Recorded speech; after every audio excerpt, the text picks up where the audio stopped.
The night began like any other, quiet, uneventful, and filled with the usual suburban peace. Emma, Lena, and Sarah were supposed to be enjoying a simple night in at Lena's house, playing games and reminiscing about their childhood memories. It was their final year of high school, and everyone in their circle of friends knew them as the inseparable trio. However, beneath the surface, there were cracks in their relationship that no one could see. As the evening wore on, the atmosphere shifted. The familiar comfort of friendship slowly turned to tension, and what began as a fun sleepover became something far darker.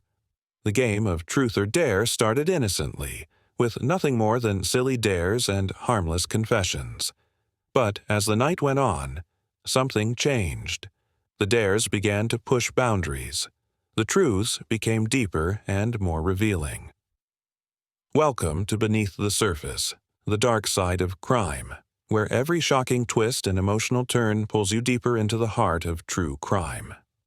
In today's story, we dive into the chilling events that unfolded between two best friends, a deadly game, betrayal, and a tragedy that no one saw coming. What happens when trust is shattered and secrets are revealed? In this true crime story, two friends find themselves on opposite sides of a murder investigation, and the truth behind the deadly plot will leave you speechless. Stay with us as we unravel the mystery, piece by piece, and uncover the dark side of friendship that led to murder. Before we begin, make sure to hit that subscribe button so you don't miss any of our gripping true crime stories. Leave a comment below and let us know your thoughts. What do you think drove the deadly confrontation? Now, let's dive into the story that will keep you on the edge of your seat. By the time the clock struck midnight, the game had lost all sense of innocence. It wasn't about fun anymore. It had become a test. Emma felt herself becoming more and more uncomfortable, her feelings of unease growing with each passing round. She was torn between trying to keep the peace and the dark, uncomfortable feeling that was slowly creeping into the room. Then it happened. Lena dared Sarah to kiss Emma, pushing the game into a new realm of tension and confusion. It wasn't the dare itself that shocked Emma, but the way Sarah looked at her after, the way she lingered just a moment too long. It was almost as though Sarah was waiting for something, and that something was a realization that struck Emma to her core. Lena and Sarah were no longer just friends. They were crossing lines Emma wasn't ready to face. Suddenly, the playful teasing was gone. The night, which should have been filled with laughter, was now filled with something much darker. Lena and Sarah's flirtations were impossible to ignore, and Emma's own feelings she had long buried, started to surface. She was caught in a game that had spiraled far beyond what any of them had anticipated. The truth was, the night wasn't just about fun. It was about competition, jealousy, and betrayal. As the evening came to a close, Emma couldn't shake the feeling that something had irrevocably changed between them. But she had no idea that this would be the last night their friendship would feel anything like it once had. The following morning, she would find herself at the center of an investigation, her life shattered by an event that had begun as nothing more than a game. Lena, Sarah, and Emma had been friends for as long as anyone could remember. The trio had grown up together, gone through school together, and shared all the milestones of their youth. Their bond was seen as unbreakable, a friendship built on shared memories, laughter, and loyalty. But as they entered their senior year of high school, things began to change. At first, it was subtle. Lena and Sarah had always been close, but the way they started to look at each other began to shift. It wasn't just friendship anymore. It was something more complicated. Emma noticed it immediately but didn't say anything. She convinced herself that she was just overthinking things. After all, they had always been close. Why should this year be any different? But as time went on, Emma couldn't ignore the tension building between them. She began to feel like the third wheel in her own friendship. Lena and Sarah would exchange glances and share inside jokes that Emma wasn't a part of. It made her uncomfortable, but she was too scared to speak up. She didn't want to lose them. The first hint that things were changing came during a sleepover. The three girls had always stayed up late talking about boys, dreams, and everything in between. But this time, Lena brought up something Emma hadn't been prepared for: a game of truth or dare. What was supposed to be a fun activity turned into something else entirely. Lena dared Sarah to kiss Emma. At first, it was a joke, but the moment their lips touched, everything felt different. Emma's heart raced, not because she was excited, but because she had no idea how to process the rush of emotions flooding her. Sarah's kiss felt innocent enough, but to Emma, it was something more, something that couldn't be undone. The dare had opened a door Emma wasn't ready to walk through, and from that moment on, things between the three of them would never be the same. The next few weeks felt like a blur of awkward interactions and growing tension. The game of truth or dare had opened Pandora's box, and nothing between the three girls would ever feel as easy as it once had. Emma was constantly torn between her growing feelings for Sarah, her sense of loyalty to Lena, and the nagging feeling that the game had revealed something they all would have preferred to leave hidden. Lena and Sarah began spending more time together, and Emma couldn't help but notice how easily they slipped into their own world. The two of them were constantly whispering to each other, exchanging glances that made Emma feel like an outsider. Lena had always been the charismatic leader of the group, but now she seemed to be drifting further from Emma, her focus entirely on Sarah. Sarah, for her part, seemed to thrive in the attention Lena gave her. She played along, laughing and teasing, but Emma could sense something more beneath the surface. Something darker, more dangerous. The playful flirtation between Sarah and Lena was starting to feel like manipulation. Emma had never thought of Sarah as competitive or cruel, but lately it was as if Sarah was vying for Lena's attention. And Emma, despite her feelings, had become a pawn in their game. The game of truth or dare had escalated into something more. One night, during a particularly tense sleepover, the three girls found themselves playing again. This time, the dares were far more personal. Lena dared Emma to reveal her deepest secret. With a trembling voice, Emma confessed her feelings for Sarah. She hadn't meant to say it out loud, but once the words were out, they hung in the air between them. Sarah didn't react as Emma had expected. She didn't laugh or make a joke. Instead, she looked at Emma with something unfamiliar in her eyes, something that sent a shiver down Emma's spine. There was no laughter, no teasing, just silence. Lena, sensing the tension, dared Sarah to kiss Emma. It was meant to be a joke, of course, but it wasn't funny anymore. Sarah's kiss was soft, lingering longer than necessary. And as she pulled away, the unspoken message was clear. Sarah had crossed a line, and so had Emma. The game was no longer about fun. It was about testing limits, about pushing each other further into dangerous territory. The next day, Emma tried to convince herself that it was just a game, but deep down she knew that it wasn't. Everything between the three of them had changed, and nothing could undo the damage that had been done. The night the dare went too far, none of them could have predicted how quickly things would spiral out of control. The night started with what seemed like another harmless round of truth or dare. But the dares quickly grew darker. Lena dared Sarah to steal something from the local convenience store. Something small, just a simple thrill. Sarah, who had always been the daring one, accepted without hesitation. Emma, now thoroughly uncomfortable, tried to talk them out of it. She had no interest in getting caught up in this reckless behavior, but Lena and Sarah were relentless. It was as if they were testing her, pushing her to see just how far she would go. The pressure mounted as Emma reluctantly agreed to accompany them to the store, feeling trapped by her need to fit in and her fear of rejection.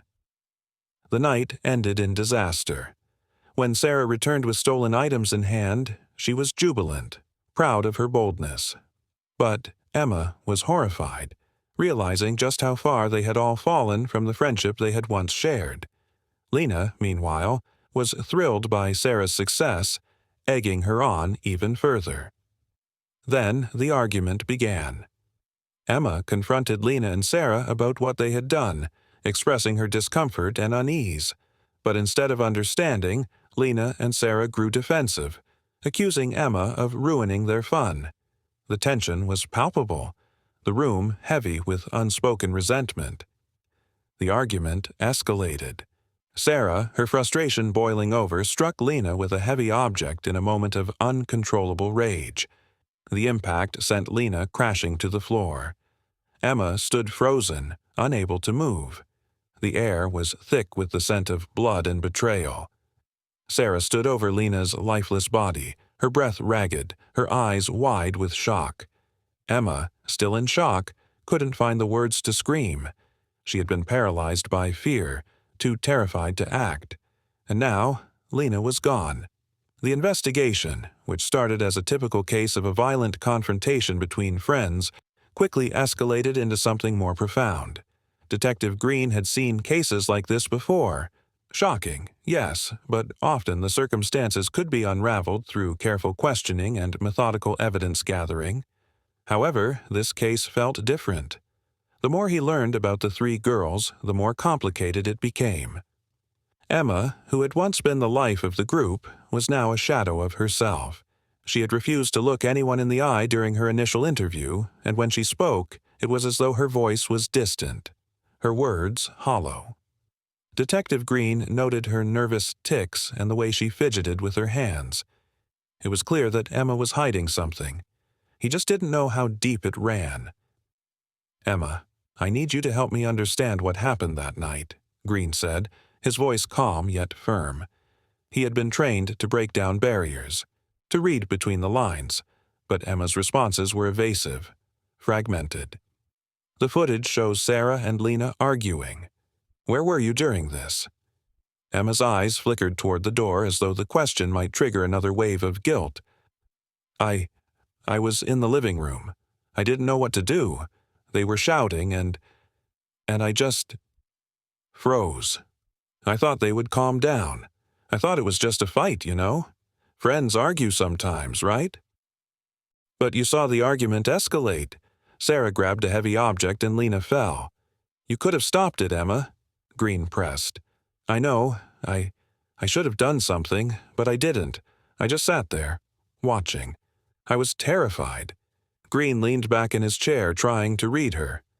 You were terrified of what, Emma? Of Sarah? Or of what the truth would do to you? Emma's lips quivered, but she remained silent. The truth was her biggest fear. The guilt gnawed at her. The idea that she had been paralyzed in the face of violence, the failure to act when Lena needed her most, it haunted her every waking moment. What was going on between Sarah and Lena? The jealousy. The game. It seemed to go too far. What were the dynamics like before that night? Green asked, pushing further. Emma's gaze shifted to the window, as if looking for an escape. I don't know what happened. It all changed that night. Before, they were just two best friends. But there was this tension that built up. I couldn't be a part of it, not really. They were changing. I felt like an outsider. I didn't know where I fit anymore. Was there something you felt you were losing, Emma? Was there something you wanted? Green's tone softened. He had seen this before. People trapped by unspoken emotions, afraid to speak the truth even to themselves. Emma's throat tightened, but she didn't respond. The camera captured everything, and her silence spoke volumes. The weeks following Lena's death felt like a blur. Emma avoided talking to anyone, hiding from the world that was now forever changed. Her once tight-knit circle of friends had disintegrated, leaving only the cold, unshakable truth in its wake. Detective Green's continued questions weighed heavily on her. She couldn't escape the sense of inevitability, the looming question that kept her up at night. What if she had acted differently? The police had been relentless. The more they dug into the footage, the more they found evidence of Emma's complicity. The final straw came when the hidden camera in Sarah's bag revealed everything: the full extent of the game, the escalating emotions, the way the rivalry between Sarah and Lena intensified. The image of Emma, sitting frozen in the corner while Lena's blood pooled on the floor, would forever be etched in her mind. That's when it all came crashing down. "I need to tell you the truth," Emma said, her voice barely a whisper. She was sitting in the small interrogation room, the cold walls closing in on her. The guilt and shame were suffocating. Detective Green was waiting, watching her. His eyes held no judgment, only the expectation of a confession. "I was afraid of losing them both," she admitted. Her eyes filled with tears, her voice breaking. "I was terrified of what it would mean if I spoke up. If I told them I couldn't keep going with this, whatever it was we were doing. I thought it would destroy everything. I thought they would leave me. So I stayed silent." Green nodded, his expression softening. "You were caught between two people you cared about, and neither of them understood your fear, Emma. But silence doesn't protect anyone." Emma's tears fell freely now. "I should have said something. I should have stopped them, but I didn't. I couldn't. I just watched as everything fell apart." Green placed a comforting hand on her shoulder. "You didn't cause Lena's death, Emma. But you did allow it to happen by doing nothing. That's something you'll have to live with." The confession marked a turning point. Emma was no longer the same girl who had entered that room. She had shed the layers of guilt, of fear, and she was now left with the unshakable weight of responsibility. It was a responsibility that would follow her for the rest of her life. The day the verdict was read, the courtroom seemed to exhale. The long weeks of tension, accusations, and legal battles had finally come to a close. Emma, despite not being directly charged with Lena's death, felt as though she had been condemned in the eyes of the world. While Sarah was led away in cuffs to serve her sentence, Emma stood in the courtroom, motionless, her heart heavy with the realization that the life she once knew was gone forever. Emma returned home, but the house felt empty. The familiar walls, once filled with laughter and warmth, now felt like a suffocating cage. She sat in her room, staring at the window as the sun began to set. The golden light filtered through the blinds, but it did nothing to lift the dark weight in her chest. Her mind replayed the trial, the testimony, the questions she couldn't answer. The faces in the courtroom were a blur, but she could never forget the judgment in the eyes of the jurors. She had failed Lena. The first few days after the trial were a blur of isolation. Emma didn't leave the house, and when she did, she couldn't shake the feeling that the eyes of the town were on her. The whispers followed her everywhere. They were sorry for her, but they couldn't forget what had happened. She had been Lena's best friend, yet she had watched her die without lifting a finger to stop it. Her parents, though supportive, didn't understand the depths of her guilt. They tried to comfort her, to tell her that she was not to blame, but their words felt hollow. They didn't know what it was like to feel complicit in a tragedy. They didn't know what it felt like to stand by and let your best friend die. Emma had failed Lena, and nothing would erase that. One night, unable to sleep, Emma wandered into the kitchen and found her mother sitting at the table, staring at a cup of tea. Her mother looked up, her eyes tired but warm. "You've been so quiet lately, Emma. I'm worried about you." Emma sat down across from her. "I don't know what to say. I don't know how to fix this." "You don't have to fix it, sweetheart," her mother said softly. "What happened? It wasn't your fault." Emma's hands trembled as she grasped the edge of the table. "But I could have stopped it. I could have done something. I didn't.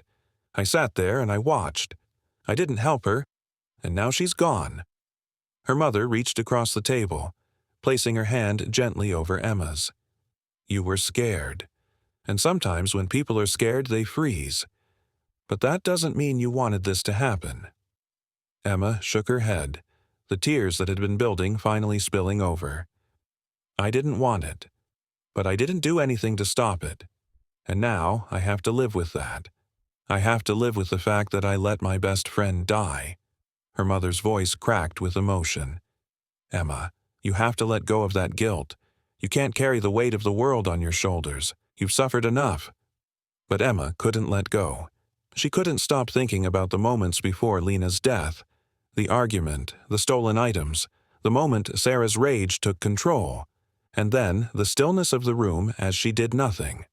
The scene played over and over in her mind like a broken record. She had failed, and there was no going back. The town's reactions were a sharp reminder of her perceived guilt. Some sympathized with Emma, recognizing that her silence had come from fear, not malice. But others judged her harshly. They whispered in public, behind closed doors. They felt she was as responsible as Sarah for failing to stop the violence, for allowing it to escalate. Emma tried to ignore the whispers, but they haunted her, following her wherever she went. After the trial, Emma's parents insisted she see a therapist. The weight of the guilt had consumed her, and they were desperate for her to start healing. At first, Emma resisted. She didn't want to talk to anyone about it. She didn't want to relive the moments of that night.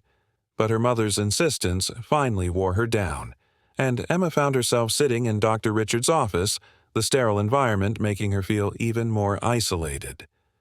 Dr. Richards was a gentleman in his 40s, with kind eyes and a calming presence.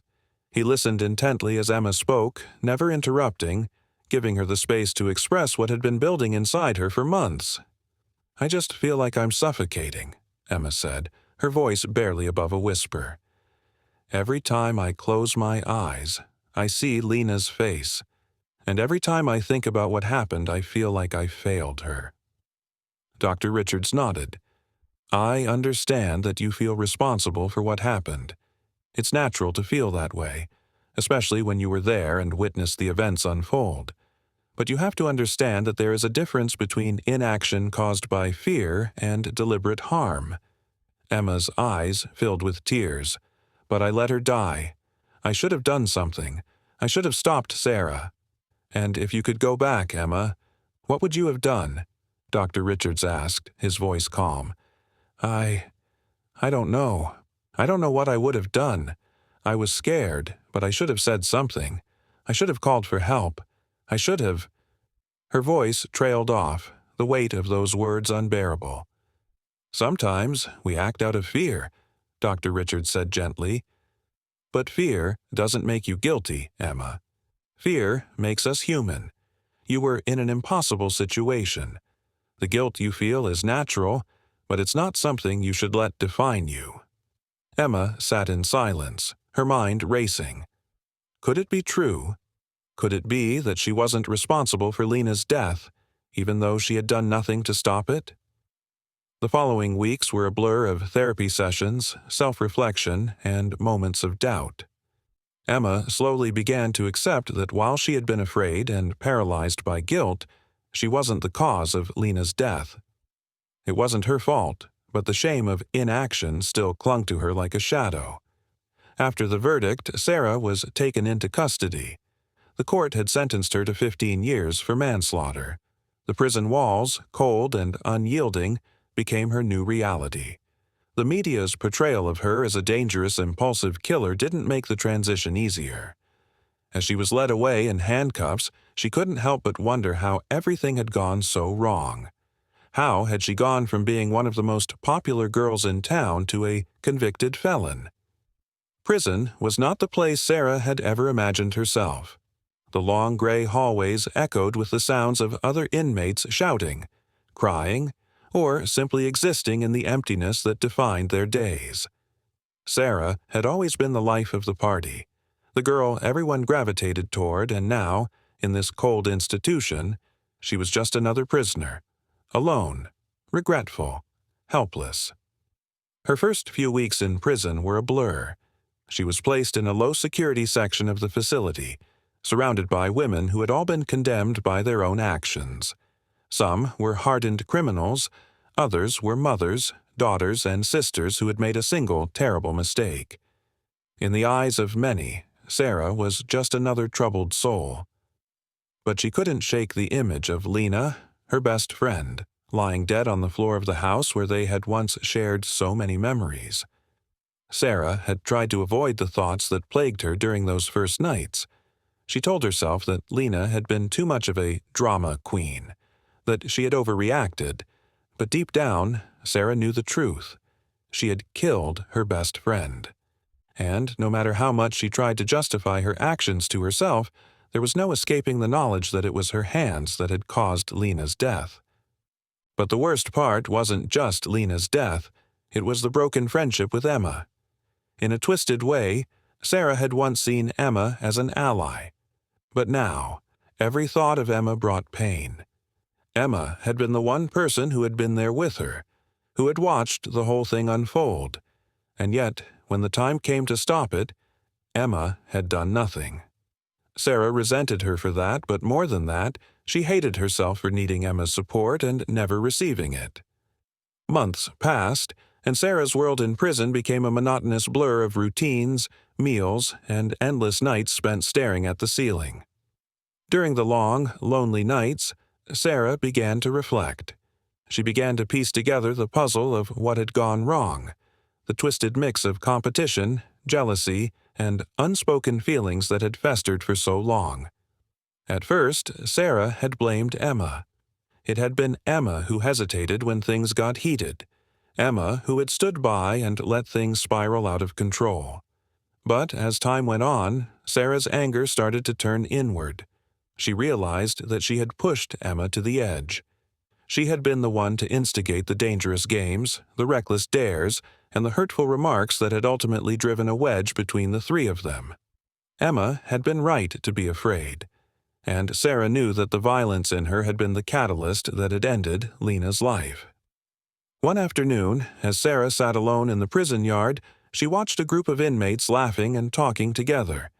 They looked like they had found comfort in their own small world, something Sarah had once had with Lena and Emma. It made her sick. She had once had that with them, but now it was gone.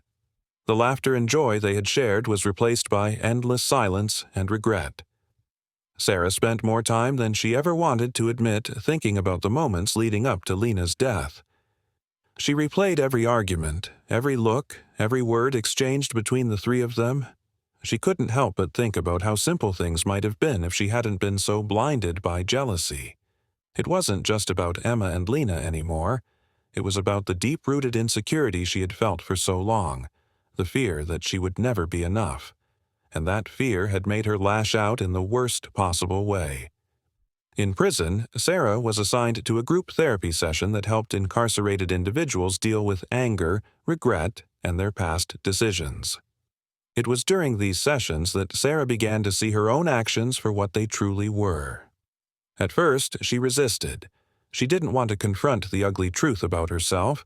She wanted to keep hiding behind the excuses she had told herself for so long, that she was angry, that it was an accident, that Lena deserved it. But as the weeks went by, Sarah began to break down the walls she had built around herself. She started to understand that her rage wasn't just about Lena or Emma. It was about her own deep-seated fear of being left behind. The more Sarah reflected, the more she understood that her jealousy wasn't just about competition with Lena for Emma's attention. It was about her fear of being insignificant. "Sarah, you need to let go of the past," her therapist told her one day after a particularly emotional session. "You need to understand that what happened was not just about one mistake. It was about years of feeling unworthy and failing to express your emotions in a healthy way." Sarah had cried in the session, feeling the weight of her mistakes sink in like a stone in her chest. She realized that she had been running away from her true feelings, hiding behind the anger that had finally boiled over into a tragedy. In prison, she had no choice but to face the consequences of her actions. She could no longer avoid the truth. Over time, Sarah began to feel a glimmer of remorse. It wasn't easy, and the pain of losing Lena would never go away, but she began to accept that she had caused the irreparable damage. She had killed her best friend. But she also knew that she had a chance, albeit a slim one, to redeem herself in the eyes of those who still cared for her. Emma, despite everything, still held a part of Sarah's heart. If she could ever somehow make amends, she knew it wouldn't be easy. But that hope, the flicker of self-realization, was the first step toward something more, toward redemption. In the months that followed the trial, Emma withdrew into herself. The small town where she had grown up now felt like a stranger's home. The faces that had once smiled at her in passing now turned away when she walked by, as if afraid of catching the darkness that had attached itself to her name. Emma felt like she was carrying a shadow, a weight that no one could see but everyone could sense. The once strong friendships she had built were now reduced to hollow echoes of what they had been.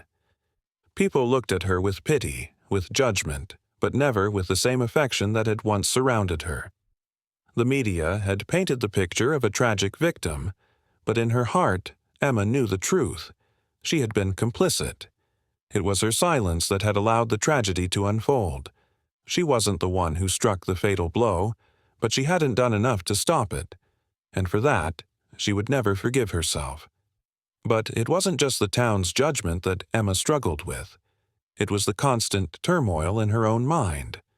The therapy sessions were helpful, but they also made her face the ugly reality of her fears, the fear of losing both Lena and Sarah. She had been paralyzed by that fear, and it had cost her everything. Her therapist, Dr. Richards, helped her begin to untangle the web of guilt and fear she had woven around herself. "You were trapped, Emma," he said one day during a particularly deep session. "You weren't responsible for their choices, but you have to stop punishing yourself for what you couldn't control." Emma stared at the floor, the words echoing in her mind. Could it be true? Could she stop holding herself responsible for the death of her best friend? Could she ever forgive herself for standing by and doing nothing? Dr. Richards urged Emma to take small steps to rebuild her life. He suggested reconnecting with her family, making new friends, and taking up hobbies she had abandoned. The idea of starting over seemed impossible, but Emma knew she couldn't live in the prison of guilt she had created for herself. One afternoon, while browsing through a local bookstore, Emma came across a journal. It had a simple leather cover, with an embossed design that caught her eye. She picked it up, feeling an unexpected connection to it. She didn't know why, but something in her told her that writing might be a way to express the pain she had kept bottled up for so long. That night, she sat at her desk and opened the journal. She wrote about everything: the trial, the pain of losing Lena, the guilt that had consumed her, and the emotional numbness she had felt for months. As the ink flowed onto the page, she felt a small weight lift from her shoulders. The process of writing was cathartic, and for the first time in a long time, she didn't feel quite so alone. Over time, Emma began to embrace the idea of healing. It wasn't an easy path. There were days when the grief and guilt threatened to swallow her whole. But she continued to write, to reflect, and to make small steps toward recovery. Slowly, she started to feel a flicker of hope that one day she might be able to forgive herself. For Sarah, prison was a world of endless regret and reflection. The walls of her cell were lined with the echoes of her past, and every night she lay in her bed, staring at the ceiling, the image of Lena's lifeless face haunted her. She could no longer push away the pain. The guilt that had once seemed distant now consumed her every thought. During her therapy sessions, Sarah slowly began to come to terms with her actions. Her therapist, a no-nonsense woman named Julia, had helped her face the truth she had been avoiding for so long. "Sarah," Julia said in one session, "you've spent so much time blaming others for what happened. But the truth is, you are the one who made the fatal choice, and now you need to live with it. But you also need to learn how to move forward." Moving forward seemed impossible. Sarah could hardly look at herself in the mirror, let alone think about redemption. But with each session, with each confession, she began to peel back the layers of anger and fear that had driven her to that point. One afternoon, Sarah was sitting in the common area when she overheard a conversation between two other inmates. They were talking about their families, the people they had hurt, and the lives they had destroyed. As they spoke, Sarah's mind drifted back to her own family, her parents who had once been so proud of her. They had watched her grow into the confident, fearless young woman she had been, and then, in one impulsive moment, she had thrown it all away. Tears welled in her eyes as she realized that she had not only destroyed Lena's life, but she had destroyed her own future, her family's future, and the trust of everyone who had ever cared for her. The shame was unbearable, but Sarah knew she had to face it. She had to acknowledge that her actions had caused pain, not just for Lena, but for the people she had hurt in the process. In a letter to her parents, she poured out her heart, apologizing for the chaos she had caused, for the betrayal she had committed. It was a letter that would never erase her actions, but it was the first step toward something that resembled redemption. Sarah knew that. She had lost everything, but maybe, just maybe, she could find a way to rebuild herself, even if that meant doing it in prison. Years passed, and Emma slowly started to rebuild her life. She returned to college, taking classes in psychology, hoping to use her own experience to help others who had suffered from guilt and trauma. The road was long, and there were times when she doubted herself, but every day was a step toward healing. Sarah, too, had begun the long, painful journey of redemption. Though she still served her sentence, she had made peace with herself, realizing that forgiveness would never come easily. But she had made the first steps toward understanding her own mistakes, and maybe, one day, she would be able to forgive herself. The two women never spoke again. They didn't need to. They both knew that the past could never be undone. But they had both learned something invaluable: the power of introspection, of taking responsibility for their actions, and of the possibility that even the darkest of actions could eventually lead to redemption. Thank you for joining us on this emotional journey through the dark side of friendship, guilt, and redemption. Sarah and Emma's story is a powerful reminder that the choices we make, especially when driven by fear and unspoken emotions, can have life-altering consequences. Lena's tragic death has left scars that may never fully heal, but it has also set both women on a path toward understanding, reflection, and, perhaps, redemption. As we close the chapter on this painful yet profound story, we want to ask, what do you think? Could Emma have done more to prevent the tragedy? Was Sarah's eventual remorse enough to make amends for her actions? Leave your thoughts in the comments below. We'd love to hear your perspective. If you found this story moving, make sure to hit that subscribe button and ring the notification bell so you never miss another gripping episode of Beneath the Surface, the Dark Side of Crime. We'll be back with more stories that delve into the shadows of human nature, revealing the complexities of crime and justice. Until next time, remember, there's always more beneath the surface.